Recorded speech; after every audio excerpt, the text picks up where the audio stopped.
আকাশ তখন ঘন কালো, আর সমুদ্রের ঢেউগুলো যেন এক একটা পাহাড়ের মতো উঁচু। দুই বন্ধু, যাদের চোখে ছিল ঘোরার আনন্দ, কয়েক মুহূর্তের ঝড়ে তা পরিণত হল চরম আতঙ্কে। উত্তাল ঢেউয়ের ঝাপটায় চুরমার হয়ে গেল তাদের নৌকো।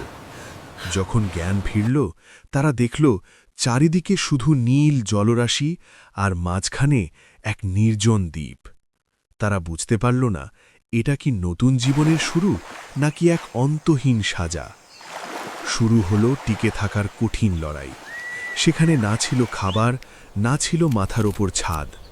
গাছের বুনো ফল আর পাহাড়ের ঝর্ণাই হয়ে উঠল তাদের বেঁচে থাকার একমাত্র সম্বল।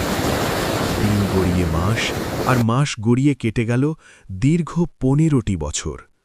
সভ্য সমাজের চেনা মুখগুলো যখন স্মৃতি থেকে ঝাপসা হয়ে আসছিল, তখন বনের পশু পাখিরাই হয়ে উঠল তাদের পরম আত্মীয়।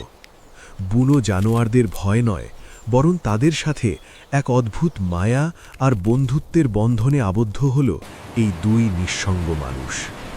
20টি বছর, জীবনের শ্রেষ্ঠ সময়গুলো সেই দ্বীপেই হারিয়ে গেল।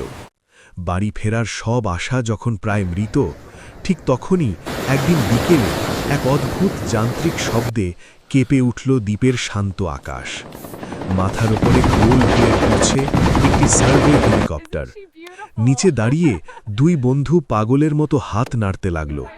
তাদের চোখে তখন নোনা জল, আর হৃদয়ে ফিরে পাওয়ার অবিশ্বাস্য এক আনন্দ। অবশেষে উদ্ধার হল তারা। 20 বছর পর আবার চেনা পৃথিবী, চেনা মানুষ।